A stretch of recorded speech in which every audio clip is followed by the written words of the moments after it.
Hello everyone, welcome to my channel. నేను ఈరోజు మీకు ఒక శారీ నుంచి కుర్తీ ఎలా కుట్టాలి అనేది స్క్రాచ్ నుంచి చూపిస్తాను. మన దగ్గర ఇళ్ళల్లో చాలా దగ్గర ఓల్డ్ శారీస్ ఉంటాయి కదా, వాటిని అలా కట్టుకోలేము. సో వాటిని కుర్తీగా, డ్రెస్లుగా అలా డిఫరెంట్గా కన్వర్ట్ చేసుకోవచ్చు.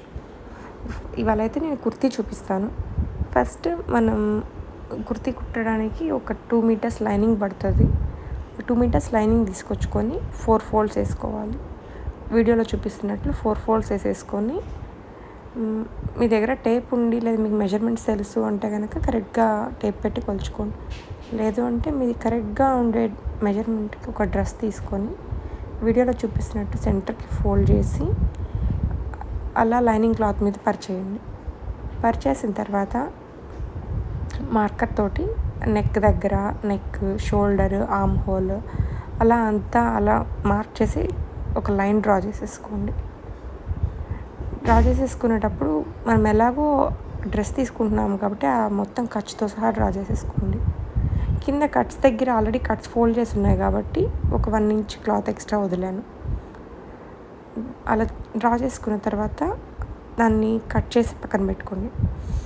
ఇప్పుడు మనం మెయిన్ ఫ్యాబ్రిక్లోకి వెళ్దాం. ఇప్పుడు ఆల్రెడీ ఇది కట్ చేసి పెట్టుకున్నాం కదా, ఈ కట్ చేసిన లైనింగ్ క్లాత్ని కట్స్ దగ్గర మార్క్ చేసుకోవాలి. మర్చిపోయాను మీకు చెప్పడం. మెయిన్ ఫ్యాబ్రిక్ తీసుకొని, మెయిన్ ఫ్యాబ్రిక్ మనకి ఇది 2 మీటర్స్. మన మెయిన్ ఫ్యాబ్రిక్ ఏంటంటే మన లైనింగ్ క్లాత్ కన్నా కొంచెం పొడవు ఉండాలి, ఒక 2-3 ఇంచెస్ పొడవు ఉండాలి. ఇప్పుడు ఈ లైనింగ్ క్లాత్ని అలాగే తీసుకెళ్ళి మెయిన్ ఫ్యాబ్రిక్ మీద పరిచి మనకి మొత్తం టాప్ ఎంత లెంత్ అయితే కావాలో అంత లెంత్ ఉంచుకోవాలి. చివరికి అంత ఉంచి మిగతాది కట్ చేసుకోండి. ఇప్పుడు ఈ లైనింగ్ పెట్టేసి సేమ్ ఎంతవరకు అయితే లైనింగ్ కట్ చేసామో అలాగే లైన్ డ్రా చేసుకొని అంతవరకు కట్ చేసుకోండి. ఇప్పుడు మనకి లైనింగ్ అండ్ మెయిన్ ఫ్యాబ్రిక్ రెండు బాడీ పార్ట్ కోసం కట్ చేసి పెట్టుకున్నాం. 4 ఫోల్డ్స్ వేసుకున్నాం కాబట్టి ఒకే షార్ట్లో ఫ్రంట్ అండ్ బ్యాక్ 2 వచ్చేస్తాయి. వీడియోలో చూపిస్తున్నట్లు అలా 2 వచ్చేసినాయి చూడండి. ఆ తర్వాత లైనింగ్ సపరేట్గా ఫ్రంట్ పార్ట్కి లైనింగ్, బ్యాక్ పార్ట్కి లైనింగ్ అలా పెట్టి పక్కన పెట్టేసేసుకోండి. ఇప్పుడు హ్యాండ్స్ కట్ చేసుకోవాలి. హ్యాండ్స్ కోసం మనకి ఇందాక కట్ చేసినప్పుడు లైనింగ్లో క్లాత్ మిగిలింది కదా, ఆ క్లాత్ని తీసుకొని సేమ్ 4 ఫోల్డ్స్ వేసుకోవాలి. 4 ఫోల్డ్స్ వేసుకొని మనకి ఎంత పొడవు ఉంది హ్యాండ్ అనేది చూసుకొని మార్క్ చేసుకోవాలి. అలాగే హ్యాండ్ ఎంత వెడల్పు ఉంది అనేది కూడా చూసుకోవాలి. చూసుకొని దానికి తగ్గట్టు 4 ఫోల్డ్స్ పెట్టుకొని మనకి ఎంత పొడవు అది మార్క్ చేసుకున్నాం కదా, మార్క్ చేసిన తర్వాత నేను ఆ వీడియోలో చూపిస్తున్నట్టు ఒక లైన్ డ్రా చేసుకొని అంతవరకు కట్ చేసుకోండి. నేను ఇక్కడ ఒకేసారి మీకు ఖర్చుతో సహా పెట్టేశాను, సో ఎక్స్ట్రా క్లాత్ ఏమీ వదలాల్సిన పని లేదు దానికైతే. ఇంకా చూసారు కదా, అలా కట్ చేసుకోవాలి. ఇప్పుడు కట్ చేసుకున్న తర్వాత ఇవి 2 హ్యాండ్స్కి సరిపడా లైనింగ్ తీసుకున్నాను కదా, ఏ హ్యాండ్కి కావాలంటే ఆ హ్యాండ్కి 2 సపరేట్ చేసుకొని అలాగే మెయిన్ ఫ్యాబ్రిక్ మీద పెట్టి మెయిన్ ఫ్యాబ్రిక్ కూడా అలానే కట్ చేసుకోవాలి. హ్యాండ్కి కట్ చేసుకున్నాక ఇప్పుడు వాటిని జాయిన్ చేయాలి. ఇప్పుడు హ్యాండ్స్ ఇలా పక్కన పెట్టేసుకున్నాం కదా, వీటిని ఇప్పుడు జాయిన్ చేద్దాం. మనకి ఇప్పుడు బాడీ పార్ట్కి, హ్యాండ్స్కి మెయిన్ ఫ్యాబ్రిక్ అండ్ లైనింగ్ అన్నీ కట్ చేసి పెట్టుకున్నాం. ఇప్పుడు లైనింగ్ని మెయిన్ ఫ్యాబ్రిక్కి అటాచ్ చేద్దాం. ఫస్ట్ హ్యాండ్స్కి చేద్దాం. మీకు వీడియోలో చూపిస్తున్నట్లు ఫస్ట్ ఒక స్టిచ్ వేసి అదర్ సైడ్ తిప్పి ఇంకొక స్టిచ్ చేయాలి. అప్పుడు ఏమవుతుందంటే మనకి లైనింగ్ ఇలా ఫోల్డ్ చేసినప్పుడు కుట్టడానికి ఈజీగా వస్తుంది. అందుకని అట్లా ఫ్రంట్ ఒక స్టిచ్ మళ్ళీ టర్న్ చేసి ఇంకొక స్టిచ్ చేస్తాము. ఇప్పుడు అలా చూడండి, అలా తిప్పగానే మీకు ఈజీగా టర్న్ అవుతుంది. లేదు అంటే సో అలా టర్న్ అయిన తర్వాత ఇటు తిప్పి ఇంకొక స్టిచ్ చేసేసుకుంటాము. సేమ్ ఇదే ప్యాటర్న్లో రెండో హ్యాండ్ ఉంది కదా, దాన్ని కూడా కుట్టుకొని ప్రాపర్గా మొత్తం జాయిన్ చేసేసుకోవాలి. ఆ తర్వాత ఇప్పుడు మనకి హ్యాండ్స్ 2 రెడీ అయిపోయినాయి కాబట్టి బాడీ పార్ట్ని కూడా చేసుకోవాలి. బాడీ పార్ట్ని లైనింగ్కి లైనింగ్ని మెయిన్ ఫ్యాబ్రిక్ని అటాచ్ చేసుకోవాలి. మనకి ఇప్పుడు హ్యాండ్స్ అండ్ బాడీ పార్ట్స్కి మొత్తానికి లైనింగ్ అటాచ్ చేసి పెట్టుకుందాం. ఇప్పుడు నెక్ కటింగ్ ఎలా చేయాలో చూద్దాం. మనం బాడీ పార్ట్ని తీసుకొని ముందు ఫ్రంట్ నెక్ తీసుకుందామండి. మనకి నెక్ ఏ షేప్ కావాలో ఆ షేప్ డ్రా చేసుకోవాలి. డ్రా చేసుకోవడానికి మనకి నెక్ ఎంత డెప్త్ కావాలో ముందు ఒక స్క్వేర్ లాగా అలా మార్క్ చేసుకోండి. ఆ వితిన్ ద స్క్వేర్ మనకి ఏ డిజైన్ కావాలో ఆ డిజైన్ డ్రా చేసుకోండి. డ్రా చేసుకున్న తర్వాత స్లోగా కొంచెం ఎస్పెషల్లీ కార్నర్స్ దగ్గర కొంచెం స్లోగా కట్ చేసుకోండి. అట్లా కట్ చేసుకున్న తర్వాత సేమ్ ప్యాటర్న్లో బ్యాక్ నెక్. ఇప్పుడు నేను ఫ్రంట్ అయితే స్క్వేర్ నెక్ పెట్టాను, బ్యాక్ అయితే స్క్వేర్ నెక్ పెట్టాను, ఫ్రంట్ అయితే కార్నర్స్ ఉన్న నెక్ పెట్టాను. ఇప్పుడు స్క్వేర్ నెక్ డ్రా చేసిన తర్వాత దాన్ని రౌండ్ చేద్దాం అనిపించింది. సరే అని చెప్పి వితిన్ ద స్క్వేర్ ఒక రౌండ్ని డ్రా చేసి కట్ చేశాను. ఇప్పుడు మనకి రెండు front and back next cut చేశాను. ఇప్పుడు వీటిని స్టిచ్ చేయాలి.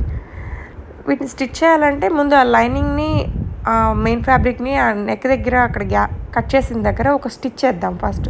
సో మనకి రెండు విడివిడిగా ఉండకుండా రెండు ప్రాపర్గా ఉంటాయి, కదలకుండా ఉంటాయి. ఫస్ట్ ఒక స్టిచ్ వేసిన తర్వాత ముందు ఇప్పుడైతే నేను బ్యాక్ నెక్ స్టిచ్ చేస్తున్నాను.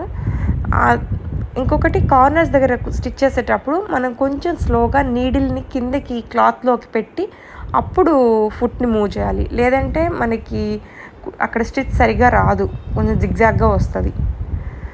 అలా స్టిచ్ చేసుకున్న తర్వాత షోల్డర్స్ దగ్గర ఒక షోల్డర్ అటాచ్ చేయండి, సెకండ్ షోల్డర్ అలా వదిలేయండి. ఎందుకంటే మనం నెక్ ఇంకా ప్రాపర్గా స్టిచ్ చేయలేదు. ఓన్లీ ఇంకొకటి నెక్ స్టిచ్ చేసేటప్పుడు మనకి బకరంతో స్టిచ్ చేయడం అని ఒకటి ఉంటుంది. బకరంతో స్టిచ్ చేస్తే ఏమవుతుందంటే అది కొంచెం స్టిఫ్గా వస్తుంది. బట్ నా దగ్గర బకరం లేదు, అందుకని నేను ఒక ఎక్స్ట్రా లైనింగ్ క్లాత్ తీసుకొని క్రాస్ పీస్ ఒకటి, స్ట్రైట్ పీస్ ఒకటి తీసుకొని దాంతో నెక్ కుట్టాను, నెక్ స్టిచ్ చేశాను. ఇప్పుడు నేను చెప్పినట్టు ఆ క్రాస్ పీస్ ఒకటి, స్ట్రైట్ పీస్ ఒకటి తీసుకున్నానని చెప్పాను కదా.